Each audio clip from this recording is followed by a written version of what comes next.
Everyone, આજે આપણે કમ્યુનિકેશનના એક નવા પાસા વિશે વાત કરવાના છે, જેનું નામ છે સ્માઇલ. દરેક વ્યક્તિ કહે છે સ્માઇલ કરો, હસતા રહો, કારણ કે હસતો ચહેરો સૌને ગમે છે. કોઈ વ્યક્તિ જ્યારે સ્માઇલ કરતું હોય ત્યારે તેની સાથે વાત કરવી સૌને ગમે છે. બધા જ હસતા ચહેરાને પસંદ કરે છે. તમને ખબર છે, કમ્યુનિકેશનનો આ ખૂબ મોટો ભાગ છે, જેના ઉપર આપણે ફોકસ કરવાની જરૂર છે. કારણ કે ઘણીવાર એવું થાય છે કે આપણને સવારમાં કોઈ ગુડ મોર્નિંગ કહે છે ત્યારે આપણું મૂડ સારું હોતું નથી અને આપણને એવું લાગે છે કે આ સવારમાં સારું શું છે, તે બધા ગુડ મોર્નિંગ વિશ કરે છે અને આપણું મોઢું બગડી જાય છે.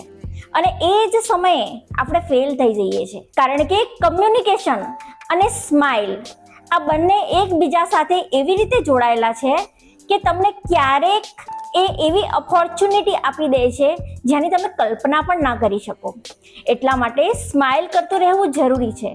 તમને કોઈ વ્યક્તિ ગમે ના ગમે, તમારા ઓપિનિયન કોઈ વ્યક્તિ માટે કેવા છે એ તમારે ભૂલીને માત્ર અને માત્ર તમારા ફેશિયલ એક્સપ્રેશન ઉપર ફોકસ કરવું જોઈએ. કારણ કે તમારા ફેશિયલ એક્સપ્રેશન તમારા વ્યક્તિત્વને નિખારે છે. તમારી સ્માઇલ ખૂબ મહત્વનો ભાગ ભજવે છે, કારણ કે એ તમારું માત્ર ને માત્ર વ્યક્તિત્વ જ નથી દર્શાવતા, પરંતુ તમે અંદરથી કેવા છો, તમારી મેન્ટાલિટી કેવી છે, તમારો કોન્ફિડન્સ કેવો છે, તમે જીવનમાં સકારાત્મક છો કે નકારાત્મક. દરેક પાસાને કોઈ પણ વ્યક્તિની સામે તે ઉજાગર કરી શકે છે. આ ઉપરાંત તમારી સ્માઇલ તમારો કોન્ફિડન્સ દર્શાવે છે કે તમને જે નોલેજ છે એના ઉપર તમે કેટલો વિશ્વાસ મૂકી શકો છો. તમારી પ્રોડક્ટ, તમારા નોલેજ વિશે તમે લોકોને કેટલું મહત્વનું જ્ઞાન આપી શકો છો, એ વાત તમારી સ્માઇલ જ દર્શાવે છે. એટલા માટે સ્માઇલને ક્યારેય અવોઇડ કરવી જોઈએ નહીં.